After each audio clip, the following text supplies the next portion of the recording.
ಈ ಒಂದು ಕಾರ್ಯಕ್ರಮದಲ್ಲಿ ಮಾಜಿ ಸಚಿವರು, ಮಾಜಿ ಲೋಕಸಭಾ ಸದಸ್ಯರು, ಮಾಜಿ ಶಾಸಕರು ಆಗಿರ್ತಕ್ಕಂಥ ಜಿಲ್ಲೆಯ ನಾಯಕರಾಗಿರ್ತಕ್ಕಂಥ ಪುಟ್ಟರಾಜಣ್ಣ ಅವರು ಇದ್ದಾರೆ. ಮಾಜಿ ಶಾಸಕ ಮಿತ್ರರು ಡಾಕ್ಟರ್ ಅನ್ನದಾನಿ ಅವರಿದ್ದಾರೆ.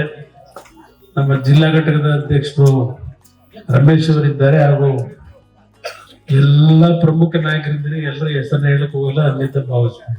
600 ಜಿಲ್ಲೆ ಇವತ್ತು ಸಾವು ನೋವುಗಳು, ತಾಯಿ ಮತ್ತು ಮಗುವಿನ ಸಾವು ನೋವುಗಳಾಗಿದೆ. ಇಷ್ಟೆಲ್ಲ ಆದರೂ ಸರ್ಕಾರದಲ್ಲಿ ಇರ್ತಕ್ಕಂಥ ಮಂತ್ರಿಗಳಿಗೆ ಕನಿಷ್ಠ ಸೌಜನ್ಯಿಕ ಆದರೂ ಈ ರೀತಿಯ ಒಂದು ಘಟನೆ ನಮ್ಮ ಕಾಲದಲ್ಲಿ ಆಗ್ತಾ ಇದೆ, ಇದನ್ನು ಸರಿಪಡಿಸಬೇಕು ಅನ್ನೋದು ಕಿಂಚಿಂತೂ ಜನರ ಜೀವದ ಜೊತೆ ಯಾವ ರೀತಿ ನಡ್ಕೋಬೇಕು ಅಂತಕ್ಕಂಥ ಒಂದು ಸೌಜನ್ಯಗಳು ಇಲ್ಲ. ಇವತ್ತು ತೀರ್ಮಾನ ತಗೋತೀವಿ ಅಂತಾರೆ, ಆದ್ರೆ ಇದು ಯಾವ ತನಿಖೆ ಮಾಡಿ ಜೀವ ಹೋದಂತವರಿಗೆ ಏನ್ ನ್ಯಾಯ ಕೊಡ್ತಾರೆ? ಇದು ಇಲ್ಲಿರ್ತಕ್ಕಂಥ ಪ್ರಶ್ನೆ.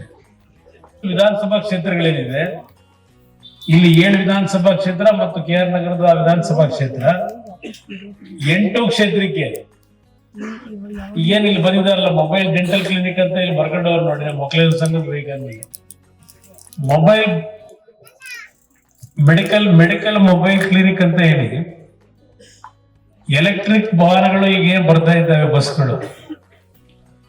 ಒಂದೊಂದು ತಾಲೂಕಿಗೆ ಒಂದೊಂದು ಈ ರೀತಿಯ ಬಸ್ಗಳಲ್ಲೇ ಒಂದು ಎಕ್ಸ್ರೇ ಪ್ಲಾಂಟ್ ಇರ್ಬೋದು, ನಮ್ಮ ರಕ್ತ ಪರೀಕ್ಷೆ ಮಾಡ್ತಕ್ಕಂಥ ಒಂದು ತಪಾಸಣೆ ಮಾಡ್ತಕ್ಕಂಥದ್ದು ಯೂನಿಟ್ ಅದೇ ಬಸ್ನೊಳಗಿದೆ.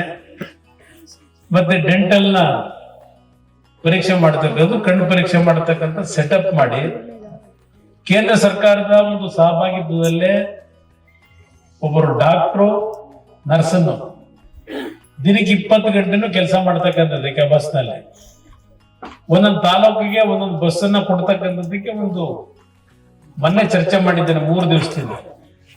ಬಹುಶಃ ಇನ್ನೊಂದು ತಿಂಗಳಲ್ಲಿ ಮಂಡ್ಯ ಜಿಲ್ಲೆಯಲ್ಲಿ ಪ್ರಥಮವಾಗಿ 8 ವಿಧಾನಸಭಾ ಕ್ಷೇತ್ರಕ್ಕೆ ಒಂದೊಂದು ಬಸ್ಗಳ ಮುಖಾಂತರ ನೀವ್ಯಾರು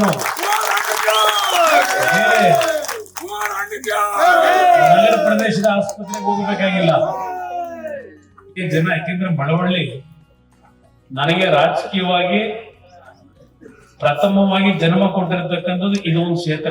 ಕನಕಪುರ ಲೋಕಸಭಾ ಕ್ಷೇತ್ರದಲ್ಲಿ 1996ರಲ್ಲಿ 10,000 ಲೀಡ್ ಕೊಟ್ರಿ ಇಲ್ಲಿ ಮಳವಳ್ಳಿ.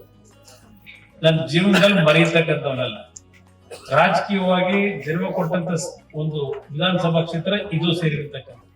ಇವತ್ತು ಸಹ ಅದೇ ರೀತಿಯಲ್ಲಿ ಉಳಿಸ್ಕೊಂಡಿದ್ದೀರಿ. ನಿಮ್ ಋಣ ತೀರಿಸಲಿಕ್ಕೆ ಪ್ರಾಮಾಣಿಕವಾಗಿ ಪ್ರಯತ್ನ ಪಡ್ತೀವಿ. ನಿಮ್ಗೆ ದ್ರೋಹ ಮಾಡತಕ್ಕಂಥ ಕೆಲಸ ಮಾಡಲ್ಲ.